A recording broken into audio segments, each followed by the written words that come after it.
8 miles on this hot Saturday.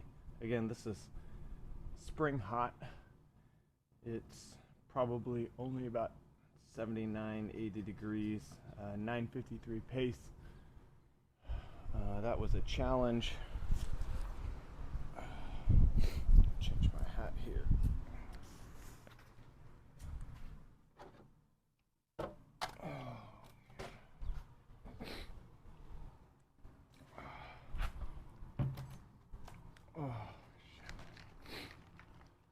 Whew, that was quite the rough run today.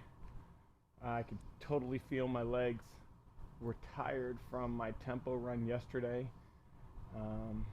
I gave basically maximum effort I could yesterday.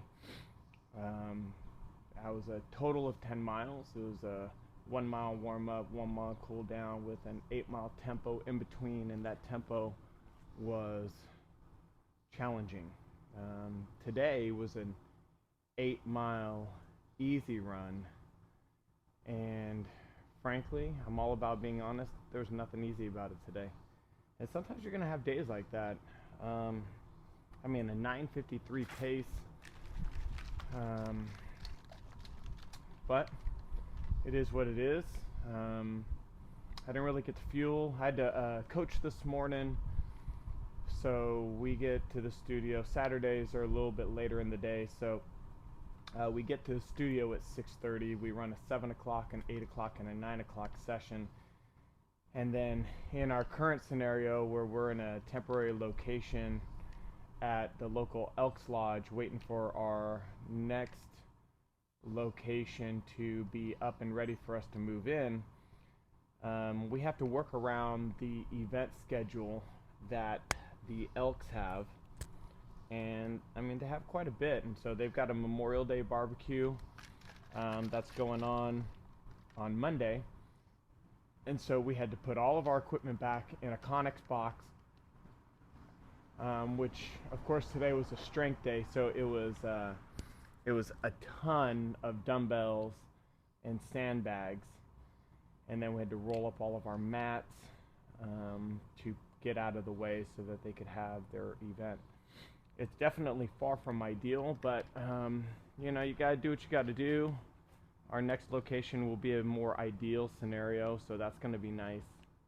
And until then, we just kind of have to deal with some hardships, some discomfort. But I'm doing a little refueling, and so I noticed on my run that I needed more electrolytes. I was definitely underfueled because of the sessions this morning, so really I've had a couple protein coffees, and so for my protein shakes, what I do is I actually take almond milk, about 4 ounces in a shaker cup. I heat it up, I brew a cup of coffee, and then I put a scoop of protein in the warmed up almond milk, and I shake it up, and I use that as a creamer, which is nice because then I don't use sugary creamers. And I'm not a black coffee guy. Call me a wuss, I don't care. But I'm not a black coffee guy. So I like creamer. I used to do like tons of Coffee Mate years and years ago. Until and then I switched to doing keto, so I did heavy cream with monk fruit sweetener, which was fine, but I wanted something a little bit more, and so I learned from a friend who she used to put protein, the pre-made stuff in her coffee, and I thought, oh, that's good, but you couldn't put the whole thing in because otherwise it would take all the coffee taste away, and so I just kind of reduced the amount of almond milk. I put a scoop of protein, I'd shake it up, turned it into a creamer, and it's worked out magically. So I had a protein coffee, and I had a protein bar. And that was about the extent of it before my run. And so normally I don't wait this late in the day to eat, but I didn't want to eat and then have to wait several hours and then go for a run. And so I just opted to keep it light and so that I could get my run out of the way. And now I'm going to go eat after doing some hydration. But I did feel underfueled, so in here I've got 2 scoops of G1M Sport from Bear Performance Nutrition. I follow Nick Bear. Nick Bear's the guy that I guess you could say turned me on to more hybrid training. You may have heard me talk about him before. I always thought that I had to be a skinny runner if I wanted to be a runner, and that was just not something that I wanted to do. I wanted to be able to keep muscle mass and run and have conditioning, and I didn't think that you could do both at the same time, and he really defied that line of thinking for me.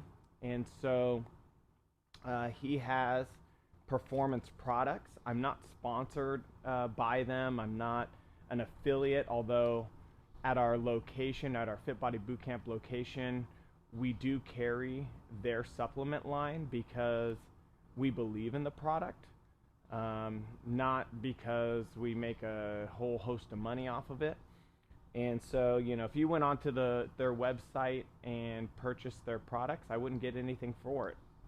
But I think it's a great product. So G1M Sport is a product that includes some form of a carbohydrate in the drink, along with electrolytes. So you get about 350 milligrams of sodium per scoop. You get about 20 grams of carbohydrates. And so I put 2 scoops in here, plus another scoop of Bear Performance Nutrition's electrolytes, because I think that most people are underfed in their electrolytes. We've been taught in our society that salt is bad and salt causes heart attacks, and I've come to learn that salt isn't all that bad, and actually it's really, really important for us. It's something that we naturally seek out, and low salt diets are generally not very good. There's a very small percentage of people that are negatively impacted by high levels of sodium, but most people that have high blood pressure or have issues with high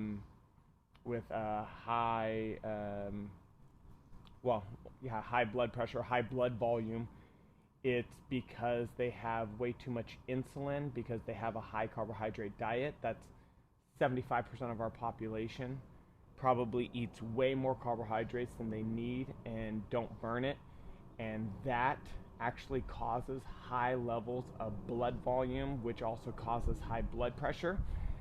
And so the natural role that doctors go into is reduce salt, because it's easy and it's what's been prescribed for years, but that may not necessarily be the best route to go. I've learned that, and having high levels of electrolytes and sodium in my diet has been instrumental in helping me to improve my performance. So I have to give the disclaimer, I'm not a doctor, because I'm not. But I care about nutrition and I care about health, and I do my fair share of research and studies. And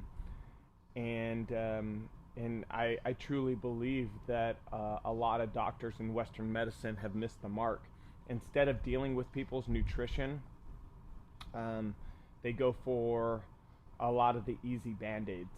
And and I get it, the healthcare industry is a little bit different. They're pushed, if they want to make enough money, they're pushed to, I think a doctor that I spoke to once said that they have maybe like 5 to 10 minutes per patient, and then they got to get out of there. And being a nutrition coach, nutrition takes way longer than 5 to 10 to 15 minutes to talk about and to solve. And so it's much easier to put a band-aid instead of digging into someone's nutrition and saying, you know what, we need to increase your protein intake, we need to reduce your carbohydrate intake, And then even having, I have with some clients monthly subsequent meetings, and it's still a challenge to fix or to help them to adjust their nutrition, because there's so many days. There's 30 days in between. There's 4 weeks in between our meetings.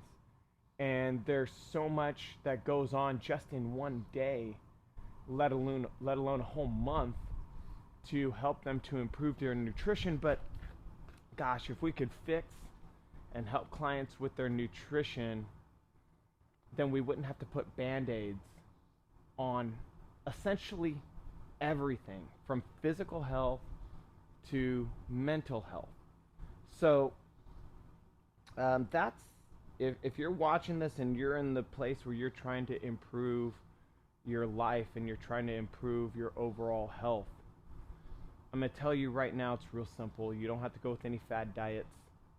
You don't have to be, vegan or carnivore or keto or anything like that, paleo. You need to eat more protein. I don't care what anybody says, we're meant to live off of animals. We've hunted animals for years. You'd have a real hard time convincing me otherwise, that we lived off of plants. You can go with the stupid gorilla analogy. I think that's the dumbest analogy. Oh, well, gorillas are so strong. They also have a completely different digestive system than we do. They have different enzymes in their body. We're not the same. And so we've hunted animals for years.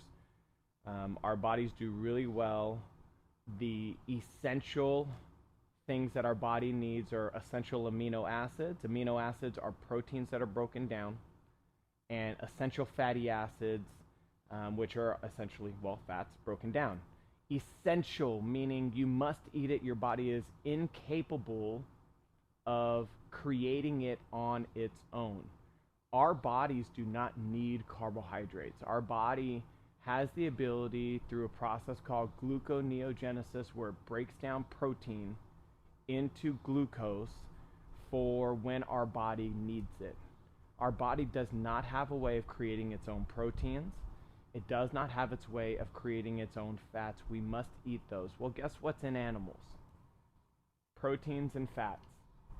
So we could live off of animals and be just fine. We actually don't need vegetables. It's good. I think that it's probably optimal. I think having the vitamins would be optimal, but in real animals, we actually get all the vitamins that we need in order to do well and survive. The only reason why someone can live off of a vegan or a vegetarian diet is because we have technology that's allowed that to happen. So anyways, the point is this: if you want to improve your health, frankly, I don't care where you get it from. You got to increase your protein. If you want to get plant-based protein, that's fine, but you got to increase your protein. Number one. Number two, you probably need to reduce the amount of carbohydrates that you eat. Probably cut them in half for the average person. Now, I'm not saying go low carb, and I'm not saying go keto where you don't eat carbs at all. I don't think you have to go carnivore by any stretch, but I think most people could probably cut their carbohydrate intake in half. They could probably, for sure, need to increase their protein intake, and you need to exercise 30 minutes a day, 5 days a week. And be consistent with it for a long period of time. It really is that simple, and you got to challenge yourself, right? You can't keep lifting the same weights over and over again. That would probably solve most people's problems. I know that it can be more complex than that, but it's really, really that simple. Start there. And however much protein you think you are eating that you think is enough, you probably need to increase that.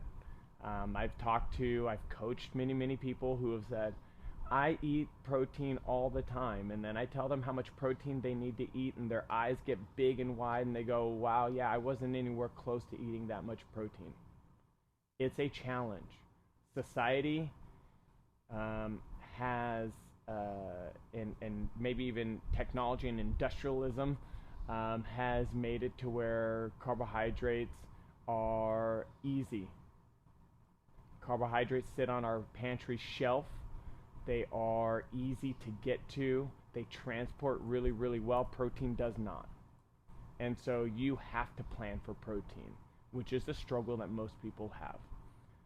If you can do that, increase your protein, reduce your carbohydrates in half, exercise 5 days a week, and make it challenging for yourself. Resistance training, weight training, okay, and drink half your body weight in ounces of water, and do that consistently without excuse for a year.